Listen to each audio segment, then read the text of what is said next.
میرے رسول کریم کائنات کے بادشاہ ہیں۔ حضور فرماتے ہیں میں چاہوں تو اللہ خود پہاڑ سونے کا بنا دے اور میرے ساتھ چلا کرے۔ رب کریم جیسا میں چاہوں ویسا اللہ میرے لیے آسانی فرمائے، اتنا اللہ محبوب رکھتا ہے۔ لیکن حضور نے اللہ کی بارگاہ میں دعا کی تھی، یا اللہ ضرورت کے مطابق روزی دینا، اے اللہ میرے اہل بیت کو ایک وقت روٹی دینا، ایک وقت کا فاقہ دینا۔ یہ دعا مانگی تھی، مانگے ہاں آج ہم بھی اپنی اولاد کے لیے یہ دعا، یہ بھی سنت ہے، اس کو بھی ادا کرو۔ اللہ بقدر ضرورت روزی، بقدر ضرورت۔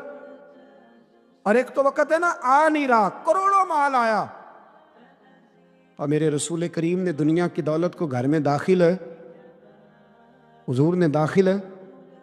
ادھر دیکھو میری طرف، حضرت عمر فاروق جیسا دلیر آدمی، جناب عمر کہتے ہیں صحیح بخاری میں صحیح مسلم میں حدیث ہے، فرماتے ہیں میں حضور کے کمرے میں داخل ہوا، حضور آرام فرما تھے۔ اللہ کے رسول جب اٹھے نا میرے لیے کہ عمر آیا ہے، محبوب عزت دیا کرتے تھے نا، کہتے ہیں حضور جب اٹھے تو موٹے بان کی چارپائی تھی نبی پاک کی، موٹے بان کی، اور فرماتے حضور کی کمر پر موٹے موٹے نشان بنے ہوئے تھے۔ حضرت عمر فرماتے حضور کی کمر مبارک پر موٹے موٹے بان کے نشان میں نے دیکھے تو میں رو پڑا، دلیر آدمی تھے پر رو پڑا۔ عرض کی یا رسول اللہ صلی اللہ علیہ وسلم کیسر و کسرا کے بادشاہ موجیں کر رہے اور آپ اللہ کے نبی ہو کے اس تکلیف میں؟ رسول کریم حضرت عمر کے آنسو دیکھ کے فرمانے لگے عمر کیا تو یہ پسند نہیں کرتا کہ وہ دنیا کی عارضی زندگی میں تھوڑے وقت میں موج کر جائیں اور آخرت میں رسوا ہو جائیں، اور ہم یہاں تھوڑی سی تکلیف برداشت کریں اور اللہ قیامت کی ساری عزتیں ہمیں ہی عطا فرما دے۔ عیسیٰ علیہ السلام نے ایک دن دیکھا کہ ایک بندہ نا انگلیوں کے ساتھ اپنے بال سیدھے کر رہا ہے، تو آپ نے فرمایا یار کنگھی کے بغیر بھی کام چل سکتا ہے، کنگھی بھی خیرات کر دی۔ دیکھا ایک بندہ ہاتھ کا تکیہ بنا کے لیٹا ہے، تو فرمایا اینٹ بھی دے دو کسی کے کام آ جائے گی۔ ایک دن دیکھا کہ ایک بندہ نا یوں چلو میں پانی پی رہا ہے، فرمایا پیالہ بھی رہنے دو، اس کے بغیر بھی کام چل ہی جاتا ہے۔ جناب عیسیٰ کا یہ زہد تھا۔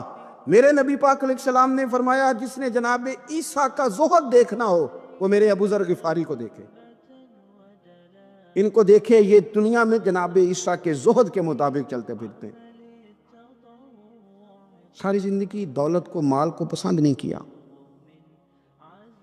جہاں رہتے تھے ایک گورنر صاحب نے 300 دینار تحفے میں بھیجے، تو ایک ہوتا ہے نا بندہ کہتا نہیں نہیں ضرورت نہیں، اور حضور سید عالم صلی اللہ علیہ وسلم نے حضرت عمر سے فرمایا تھا جو خود بخود آ جائے وہ قبول کر لو اللہ کی طرف سے۔ لیکن ان کا رنگ فقیری والا تھا اور تھوڑا انوکھا تھا۔ 300 دینار آئے تو فرمانے لگے اسے جا کے کہو تمہیں کوئی اور بندہ نہیں ملا دھوکہ دینے کے لیے، میرے گھر ہی مال بھیج دیا ہے۔ فرمانے لگے میرے پاس گدھا ہے سواری کرنے کے لیے، میرے پاس بکریاں ہیں دودھ پینے کے لیے، میرے پاس ایک چادر اضافی ہے سامان میں سے، میں تو ڈرتا ہوں کہ رب کہیں اس چادر کے بارے میں سوال نہ پوچھ لے، اور تم ہو کہ میرے پاس یہ لے کے آئے ہو۔ حضرت عثمان غنی کے پاس جا کے کہا کرتے کتنا لوگوں کے پاس پیسہ آ گیا ہے، ہر بندے کے گھر میں مال ہے، یہ کیا ہو رہا ہے، لوگوں سے کہیں خرچ کرے غریبوں پہ۔ عثمان غنی فرمانے لگے تمہیں تو خوش ہونا چاہیے کہ میرے دور میں لوگ خوشحال ہو گئے۔ آپ فرمانے لگے نہیں، وہ والا رنگ زیادہ بہتر ہے جو مدینے والے نے اختیار فرمایا، کیونکہ کچا رنگ للاری والا چڑھدا تے لیندا رہندا عشق تیرے دا رنگ محمد، جدوں چڑھ جائے پھر نہیں لینا۔ آپ کی طبیعت کے اندر دولت سے بیزاری۔ حضرت ابو درداء، حضرت ابو موسیٰ اشعری، حضرت ابو ہریرہ رضی اللہ تعالیٰ عنہ، یہ سمجھ لیں ان کے کلاس فیلو تھے، ان کے ساتھ پڑھا تھا انہوں نے۔ حضرت ابو ذر غفاری ان پر بھی جلال کرتے۔ آپ یقین کریں کہ طبیعت نا ایسے کیف میں آ گئی ان کو پڑھ کے، ان کو پڑھا جب کچھ دنوں سے تو کچھ انوکھا، یہ انوکھی وجہ ہے، سارے زمانے سے نرالے ہیں، یہ بندے کون سی بستی کے یا رب رہنے والے، یہ کس طرح کے لوگ ہیں، کیا سوچ ہے۔ حضرت ابو درداء رضی اللہ تعالیٰ عنہ کے گھر کے قریب سے گزرے تو حضرت ابو درداء مکان بنا رہے تھے، کیا جملہ کہا، تڑپ گئی روح۔ فرمانے لگے ابو درداء تجھ سے مجھے یہ امید نہیں تھی یار۔ فرمایا کیا ہوا؟ فرمانے لگے اب تیرا مکان بنانے کے لیے بھی اللہ کے بندوں کی پشتوں پر اینٹیں رکھی جائیں گی۔ تیرا مکان بنانے کے لیے، رب کے بندوں کی پشتوں پر اینٹیں تیرے لیے۔ حضرت ابو دردہ نے گردن جھکا لی، فرمایا یار جہاں تو ہے نا تو بالکل ہی ٹھیک کہتا ہے۔ کیوں؟ میرے نبی پاک صلی اللہ علیہ وسلم نے فرمایا اس زمین کے اوپر اور آسمان کے نیچے ابو ذر غفاری سے سچا بندہ کوئی نہیں، ان سے زیادہ سچا کوئی نہیں۔ فرمایا تو ٹھیک کہتا ہے یار، صحیح کہتا ہے۔ حضرت ابو موسیٰ اشعری رضی اللہ تعالیٰ عنہ کو گورنر بنا دیا گیا عراق کا۔ اب حضرت ابو موسیٰ اشعری صحابہ میں ایک بڑے جلیل القدر صحابی ہیں، اور ان کی عظمتیں، رفتیں، بلندیاں کیا کہنا، بڑی گہری دوستی تھی۔ لیکن جب وہ گورنر بن گئے نا تو آپ نے فرمایا بس بھائی اب تو نے عہدہ لے لیا ہے، یہ بندے کو ٹھیک نہیں رہنے دیتی چیزیں، اب تو عہدے میں چلا گیا۔ بڑی مدت کے بعد ملاقات ہوئی حضرت ابو موسیٰ اشعری کے ساتھ، وہ دوڑ کے آئے حضرت ابو ذر غفاری کے گلے ملنے، میرا بھائی میرا بھائی۔ فرمایا پیچھے ہٹ جا، میں نہیں تیرا بھائی، تو گورنر ہے، میں غریب آدمی ہوں، اپنا کام کر۔ پھر دوڑ کے آئے، فرمایا ابو ذر تو میرا بھائی ہے یار، اکٹھے پڑھتے تھے حضور۔ فرمایا نہیں جا تو نہیں میرا بھائی۔ پھر آئے، جانتے تھے نا یہ سچا بندہ ہے، یہ سچا بندہ ہے، یہ تقریروں والا نہیں، صرف وعظوں والا نہیں، اس کے اندر بھی بڑی سچائی ہے۔ قریب آئے، آ کے کہا یار تو میرا بھائی ہے، میرے سینے لگ۔ فرمانے لگے تو تیسری بار آیا ہے، مومن ہے، میں منہ نہیں موڑ سکتا، پر پہلے مجھے بتا گورنر بننے کے بعد تو نے مکان کتنے بنائے، باغ کتنے لگائے، چکیاں کتنی لگائیں، کتنے تو نے چیزیں بنائی ہیں، پہلے بتا۔ تو ابو موسیٰ اشعری نے ان کا ہاتھ پکڑا، رونے لگے، کہنے لگے جس محبوب سے تو نے تربیت لی ہے میں بھی انہی کا نوکر ہوں، جن کپڑوں میں میں عراق گیا تھا میرے آج بھی وہی ہیں یار، کیا بات کرتا ہے تو، میرے وہی ہیں۔ مجھے بتا اگر یہ عہدے خدمت کے ہم نہیں لیں گے تو پھر کیا ظالموں کو دیں گے، غیروں کو دیں گے؟ نہ کر، کچھ نہیں بنایا۔ حضرت سیدنا ابو موسیٰ اشعری رضی اللہ تعالیٰ عنہ روئے، اور جب کہا نا کوئی شے نہیں میرے پاس، تو فرمایا اچھا چل آ جا، پھر سینے لگ جا، تو واقعی میرا بھائی ہے۔ پھر حضرت ابو ذر غفاری نے محبت فرمائی، وہ درویشی، وہ فقیری، وہ سادگی، وہ نورانیت، وہ دل کے ساتھ اندر۔ ہمارے تو بہت سارے لوگ ہیں جو کہتے ہو کہاں لے جانا ہے مال، کیا ضرورت ہے مال کی، ہر وقت مال کی مخالفت کرتے، لیکن دل ان کا کہتا ہے کہ آئے صحیح، کسی طریقے سے پہنچے صحیح۔ حضور نے فرمایا بعض لوگوں کی زبانیں شہد سے زیادہ میٹھی، دل بھیڑیے سے زیادہ خطرناک، اوپر سے کہہ کچھ رہے ہیں اندر حالات کچھ اور ہیں۔ لیکن حضرت ابو ذر غفاری رضی اللہ تعالیٰ عنہ دوری دولت سے، آپ فرماتے کیوں ہیں لوگوں کے پاس مال، کس لیے اتنا مال جمع کیا ہے؟ کیا ساری غریبی ختم ہو گئی ہے، غربت مٹ گئی ہے ساری؟ کیوں لوگ مال بناتے ہیں؟ ایک اور آپ کی کلاس فیلو تھے جو بصرے کے گورنر بنے، عبداللہ بن عامر رضی اللہ تعالیٰ۔ ایک صاحب سے ملاقات ہوئی، جناب نافع تائی ان کا نام تھا، تو ابو ذر غفاری سے وہ بڑے شوق سے ملنے آئے، حضور کے صحابی سمجھ کر کے۔ فرمایا کہاں کے رہنے والے ہو؟ کہا میں تو بصرے کا رہنے والا ہوں۔ فرمایا وہاں میرے ایک کلاس فیلو ہیں عبداللہ بن عامر، کہا وہ تو آج کل گورنر ہیں۔ فرمایا میرا ایک پیغام دے دو گے اس کو جا کے؟ کہا حضور دے دوں گا۔ فرمایا اس سے جا کے کہنا تو گورنر بن کے بھی زندہ ہی ہے، اور میں پانی کا پیالہ پیتا ہوں، کھجور کھاتا ہوں اور رب کی عبادت کرتا ہوں، میں بھی تو زندہ ہی ہوں نا، تو بھی زندہ ہی ہے، اس سے آگے کچھ نہیں ہے، اور میں کھجور کھاتا ہوں، پانی کا پیالہ پیتا ہوں، میں بھی تو زندہ ہوں نا۔ اللہ اکبر۔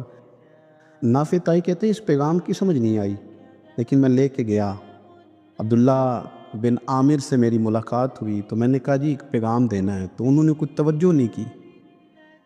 جب میں نے بتایا نا کہ حضرت ابو ذر غفاری کا پیغام ہے، تو ان دونوں آنکھیں کھول دی، کہنے لگے جلدی بتاؤ انہوں نے کیا کہا ہے۔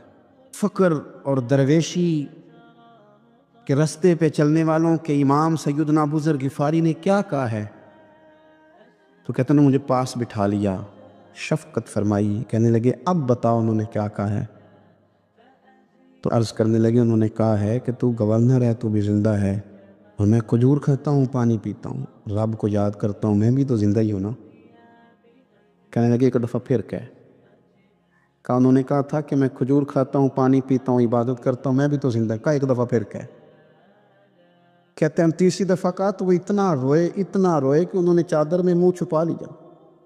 کہنے لگے یار وہ ٹھیک ہی کہتا ہے، صحیح کہتا ہے. اتنا مال، اتنے عہدے، اتنی چیزیں، اتنا کچھ جمع کر کے رکھا ہے، ان کا حساب دینا، ان چیزوں کی اللہ کے حضور کیا عذر پیش کریں گے، کس طرح رب کی بارگاہ میں بتائیں گے کیا وجہ تھی، کن چکروں میں ہم نے زندگی گزار دی. سیدنا ابو ذر غفاری رضی اللہ تعالیٰ عنہ نے اپنی حیات مبارکہ ساری کی ساری فرماتے تھے کہ ہم نہیں عمل کریں گے تو کون کرے گا. وہ خاص سادگی، وہ خاص. اور پتہ میرے نبی پاک نے کیا فرمایا؟ فرمایا مجھے میرے رب نے حکم دیا ہے کہ میں 4 لوگوں سے پیار کروں. اللہ اکبر. کاش کبھی آپ اس حدیث کے جملوں کو سمجھیں. او یار اللہ نے حکم دیا ہے محبوب پیار کرے. حضور کس سے؟ تو پہلے 3 مرتبہ نبی پاک نے ایک ہی شخص کا نام لیا. فرمایا علی سے، علی سے، علی سے. پھر فرمایا ابو ذر غفاری سے، پھر فرمایا جناب مقداد سے، پھر فرمایا سلمان فارسی سے.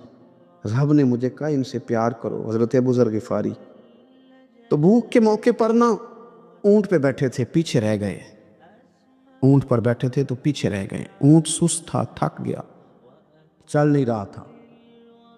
حضرت ابو ذر غفاری رضی اللہ تعالیٰ عنہ پہلے تو اسے لے گئے ایک گاؤں میں کہ اونٹ بیمار ہو گیا، اس کا علاج کرایا، لیکن جب وہ ٹھیک نہ ہو سکا نا تو اونٹ وہیں چھوڑ دیا. حضور صلی اللہ علیہ وسلم کے پیچھے ضرور پہنچنا ہے میدان تبوک میں. تو جو سامان تھا وہ سارا پشت پہ رکھا اور اکیلے ہی چل دیے، تنے تنہا اور پیدل. سامنے سے گرد اڑتی ہوئی نظر آئی تو لوگوں نے کہا حضور پتہ نہیں کون آیا ہے. فرمایا تمہیں نہیں پتہ، مجھے تو پتہ ہے نا، ابو ذر غفاری آیا ہے. ابو ذر غفاری آئے. پھر حضور نے فرمایا یمشی واحدہ و یموت واحدہ و یبعث واحدہ. فرمایا یہ تنہا چلتے ہیں، یہ تنہا ہی دنیا سے جائیں گے، تنہا ہی اٹھائے جائیں گے. تنہا چلتے ہیں، تنہا ہی دنیا سے جائیں گے، انتقال تنہا ہی اٹھائے جائیں گے.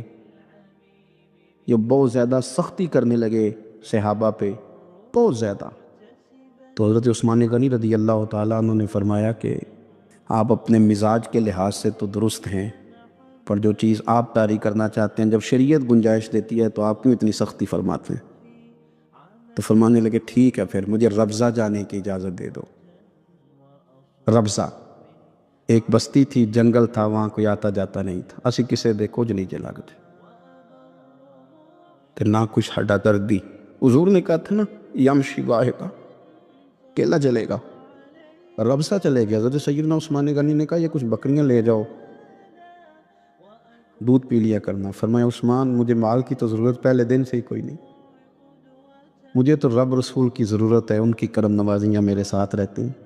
تشریف لے گئے. وہاں تنہا کھجور کے خشک ٹکڑے کھاتے، عبادت کرتے، اللہ کو یاد کرتے. بڑے بڑے لوگوں نے آ کے کہا کہ ابو ذر آپ کی بڑی شان ہے، ہمارے ساتھ چلیں. فرمایا چھوڑو، کہاں منشور ہم اور کہاں ہنگامے محبت کے، ایک حجرے میں رہتے ہیں خدا کو یاد کرتے ہیں. ضرورت کوئی نہیں، جہاں ہوں نا وہاں میں ٹھیک ہوں، حاجت نہیں. تباً بڑے جلالی تھے، زاہد مزاج تھے. فرماتے تھے کہ جو تمہاری ضرورت سے زیادہ ہے وہ سارا صدقہ کرو. کنز کے معاملے میں ان کا رویہ یہ تھا. صرف حضرت صدیق اکبر کو کچھ نہیں کہا انہوں نے، باقی حضرت عمر جیسے آدمی کو بھی کھڑا کر کے کہہ لیتے تھے یہ مال کیوں رکھا ہوا ہے خزانے میں، بانٹتے کیوں نہیں سارا. اور جناب عثمان غنی رضی اللہ تعالیٰ عنہ کے ساتھ تو باقاعدہ کئی دفعہ اس موضوع پر گفتگو کی. وہ کہتے تھے کہ جب اللہ کہتے ہیں قرآن میں کہ مال دولت جمع نہیں کرنی، تو وہ جو لوگ تھے وہ بھی بڑی شانوں والے تھے. وہ کہتے تھے کہ اللہ نے جب زکوٰۃ فرض کی تو مال جمع ہوتا ہے تو زکوٰۃ فرض ہوتی ہے نا. یا فطرانے کا کہا تو مال ہوتا ہے تو فطرانہ آتا ہے نا. تو آپ جو کہہ رہے ہیں وہ ٹھیک ہے، پر آپ اعلیٰ بات کر رہے ہیں تقوی کی، سارا بانٹو. تو حضرت ابو ذر غفاری کہتے تھے چلو ٹھیک ہے تمہاری بھی بات مان لیتا ہوں، پر یہ بتاؤ مدینے والے کا اپنا طریقہ کیا ہے؟ کہ بھئی حضور کا طریقہ تو وہی ہے جو آپ بتا رہے ہیں. تو فرمانے لگے پھر اس رستے نہ چلیں جو رستہ مدینے والے رسول کا ہے. اور حضور سے نبی پاک سے عشق کرتے بڑا کھل کے. یہ صحابہ صفہ میں سے تھے. کلمے پڑھنے کے بعد چونکہ طبیعت جلالی تھی تو حضور نے بھیج دیا، فرمایا واپس جاؤ اپنے قبیلے میں تبلیغ کرو. واپس گئے، بھائی کو مسلمان کیا، والدہ کو مسلمان کیا، قبیلہ سارا مسلمان کیا، وہیں رہے. ہجرت مدینہ کے بعد آئے تبوک کے موقع کے قریب، اور حضور نے یہ صحابہ صفہ میں رکھ لیا. نوکری کرتے مدینے والے رسول کی، دلیر آدمی تھے، بڑا قبیلہ تھا، پر ڈیوٹی کرتے، ڈیوٹی خدمت کرتے. ایک بیٹا تھا، زار اس کا نام تھا. اس کی ڈیوٹی لگائی تم نے میرے نبی پاک کے اونٹ چرانے. ڈاکو آئے تو صاحبزادہ اونٹوں کی اونٹنیوں کی حفاظت کرتے شہید ہو گیا. اور یہ انوکھا بندہ ہے جس نے شرط لگائی تھی کہ میں نے کالی سیاہ رنگ کی عورت سے شادی کرنی. انوکھا بندہ ہے. ایک بیٹی تھی، ایک بیٹا. بیٹا شہید ہو گیا. بیوی سے کہا تم نے نبی پاک کے گھر میں خدمت کرنی ہے، حضور کے گھر والا، اور میں نبی پاک کی نوکری کروں گا. حضور کی خدمت کرتے، ہر وقت خدمت میں رہتے. اور حضور جب آتے نا، صحابہ صفہ میں یہ شامل تھے جو لوگ دین سیکھتے. حضور جب آتے تو سب سے پہلے آ کے حضرت ابو ذر غفاری کا پوچھتے، بلائیں. اور جب بات کرتے حضور تو بار بار ان کو مخاطب کر کے بات کرتے. حضرت ابو ذر غفاری رضی اللہ تعالیٰ عنہ کا نبی پاک سے اتنا پیار کہ ہماری بھی مشکل حل کر دی. ابو داؤد شریف میں موجود ہے. ایک دن کہنے لگے یا رسول اللہ صلی اللہ علیہ وسلم، اگر کوئی بندہ کسی سے پیار بڑا ہی کرے پر اس جیسے عمل نہ کر سکے، کوشش کرے کر نہ. لوگ ہمیں کہتے ہیں نا جی پیار بڑا، عمل بھی تو کرو. نہ بھی کرنا چاہیے، پر انسان ہے نا، غلطی بھی تو ہو ہی جاتی ہے. اب ہم عمل نہیں کر سکتے تو تم ہمیں پیار بھی نہیں کرنے دو گے؟ مہربانی کرو، پیار تو کرنے دو نا. حضرت ابو ذر غفاری نے کہا، ابو داؤد شریف میں موجود ہے، یا رسول اللہ صلی اللہ تعالیٰ علیہ وآلہ وسلم، حضور پیار بڑا کرے پر ان جیسے عمل نہ کرے تو حکم کیا ہے؟ تو حضور نے فرمایا پیار سچا کرے، اللہ قیامت کے دن جس سے محبت کرے گا نا اس کے ساتھ ہی دونوں کو اکٹھا فرما دے گا. تو حضرت ابو ذر نے فوراً کہا، حضور پھر مجھے آپ سے بھی بڑا پیار ہے، رب سے بھی بڑا پیار ہے. فرمایا فکر نہ کرنا، جنت میں اکٹھے ہی جائیں گے. اتنی محبت رسول پاک کی ذات کے ساتھ. حضور کی نوکری کرنا. ایک دن خدمت کرتے کرتے سو گئے. حضور مسجد میں آئے پتہ کرنے کہ ابو ذر آرام کر رہا ہے. یہ بھی مزہ ہوتا ہے، خیال رکھنا اپنے درویشوں کا، کیا کھایا کیا پیا، کہاں سوئے. حضور رات کو آئے، یہ سوئے ہوئے. فرماتے ہیں حضور نے میرا انگوٹھا ہلایا، میں اٹھ کے بیٹھ گیا. حضور بھی میرے پاس بیٹھ گئے. اور میں ابو ذر بڑا پیار کرتے ہو؟ سنیں آپ کو پتہ ہی ہے. کہا یار تو بڑی نوکری کرتا ہے، ایک دن وہ بھی آئے گا جس دن تجھے میری مسجد اور میرے شہر سے جانا پڑے گا، پھر کیا کرو گے؟ پر اس کی حضور کسی کی طاقت ہے مجھے آپ کے شہر سے نکالے؟ میں تلوار نکال لوں گا.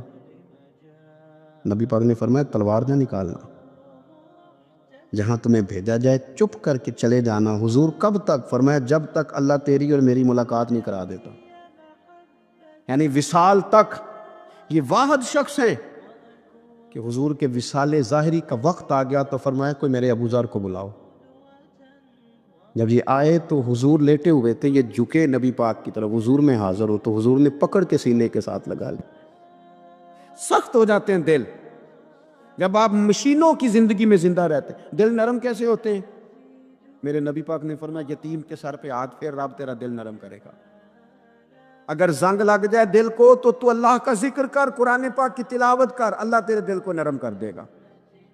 اور پھر فرمایا کہ اگر دل سخت ہو جائے تو موت کو یاد کر، تیرا دل نرم ہو جائے گا.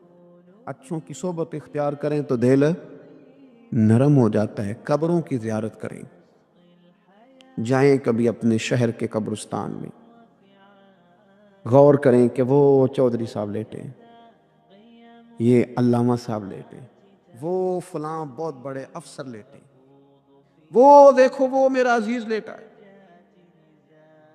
وہ ہارون رشید نے کہا حضرت داؤد تائی سے نصیحت کر دیں تو فرمانے لگے باپ کدھر ہے تیرا؟ کہا حضور قبرستان میں، اماں قبرستان میں، دادا نانا بڑے بھائی سب قبرستان. فرمایا میں کیا نصیحت کروں؟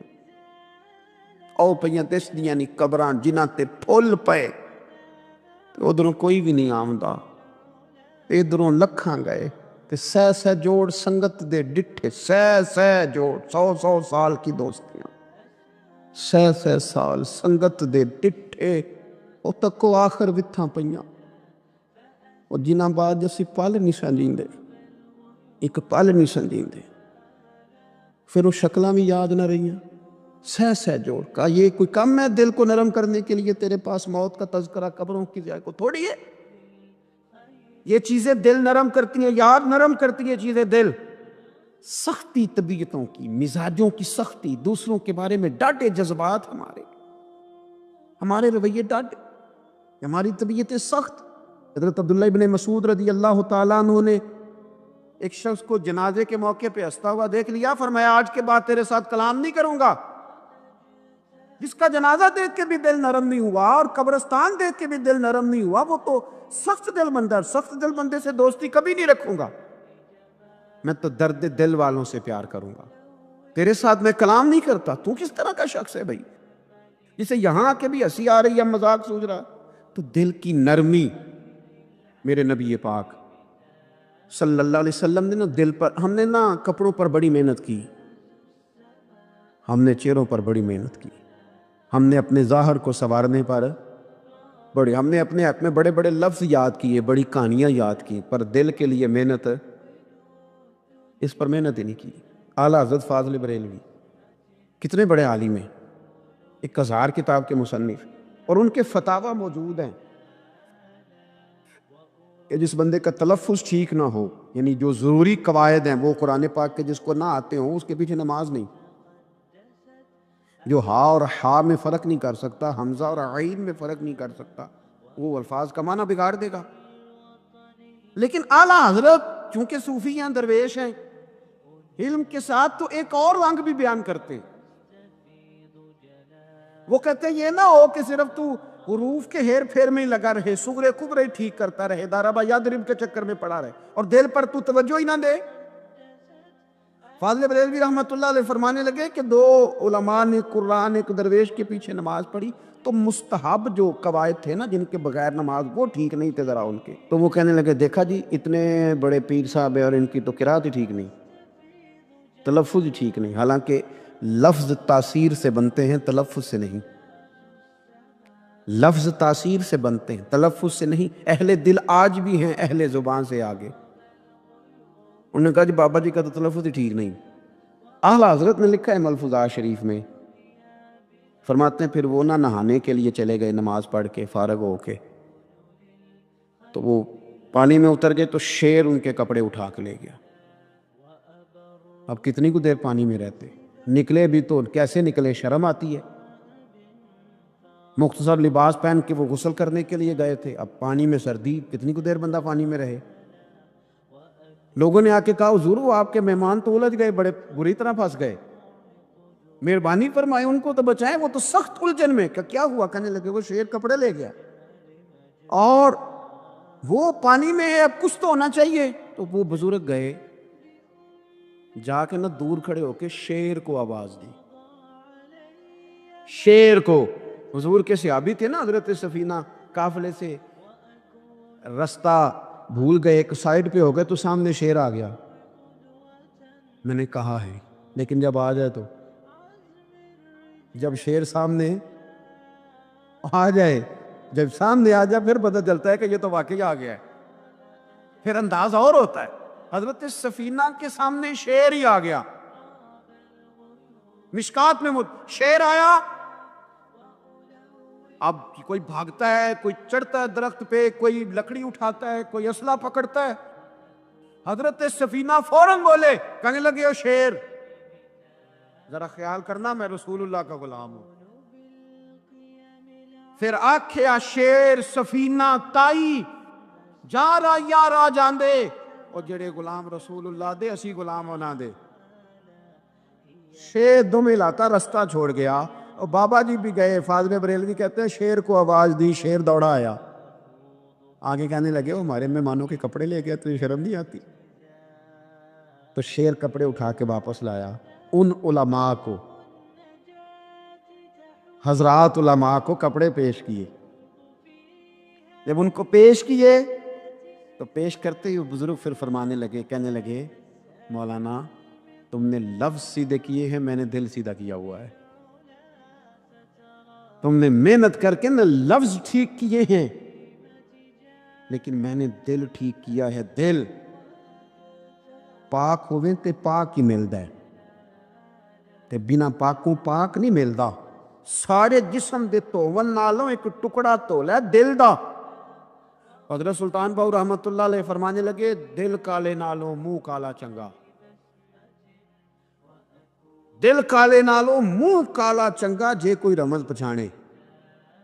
اگر کسی کو بات کی سمجھ آئے، دل نہیں سیاہ ہونا چاہیے، منہ ہو بھی جائے تو کام چل جاتا ہے. تو اپنے دل کی صفائی پر دیکھ کے میرے نبی پاک علیہ وسلم نے ارشاد فرمایا کہ رب نہ تمہارے مال دیکھتا ہے نہ چہرے دیکھتا ہے، رب تو تمہارا دل دیکھتا ہے. اور امام غزالی حدیث لائے ہیں، حضرت عمر فاروق رضی اللہ تعالیٰ عنہ فرماتے ہیں کسی نے حضور صلی اللہ علیہ وسلم سے پوچھا کہ رب آسمانوں میں کہ زمینوں میں؟ جلوے تیری ذات کے کو بکو ہیں، جدھر دیکھتا ہوں ادھر تو ہی تو ہے. اللہ زمینوں میں کہ آسمانوں میں؟ تو حضور فرمانے لگے رب تو بندہ مومن کے دل میں رہتا ہے، اللہ تو مومن کے دل میں ہے. مومن کے دل میں کتنا بڑا ہے وہ دل جس میں رب ہے، رب کی یاد ہے، رب کی محبت ہے. اس لیے حضرت عمر فرمایا کرتے تھے میں نے دل کی آنکھوں سے اپنے مالک کی زیارت کی ہے. اور اقبال نے شاید اسی لیے مشورہ دیا تھا کہ دل بینا بھی کر خدا سے طلب. آنکھ کا نور دل کا نور نہیں. اللہ سے آنکھوں والا دل مانگ، اندھا نہ ہو جائے کئی طرح دل. دل بینا بھی کر خدا سے طلب.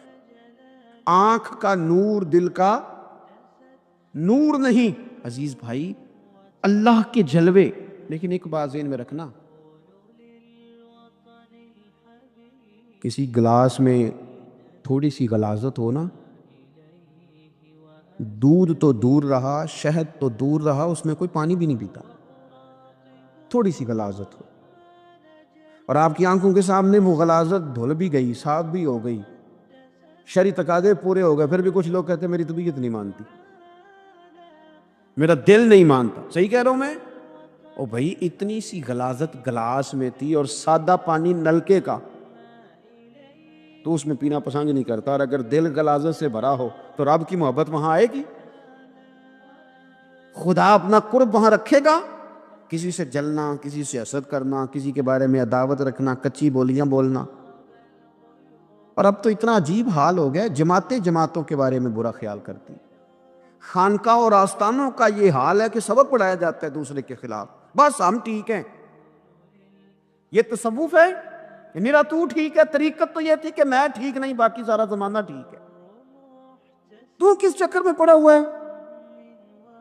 اعلیٰ حضرت فاضل بریلوی رحمۃ اللہ تعالیٰ علیہ کے ایک درویش تھے، تو فاضل بریلوی رحمۃ اللہ سے کہنے لگے میں نے مرید ہونا ہے. فرمانے لگے پتر جلدی نہ ہو، جا سارا زمانہ دیکھ، اگر کوئی میری طرح کا مل گیا، مجھ سے بہتر مل گیا تو پھر میرے ساتھ وعدہ کر وہیں رہ جانا.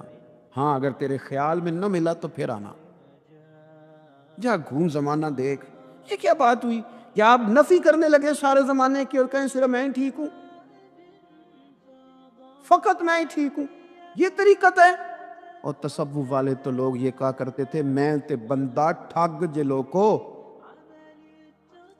میں تے بندہ چور، اور جس دا خلقت کلمہ پڑھ دی او محمد ہور.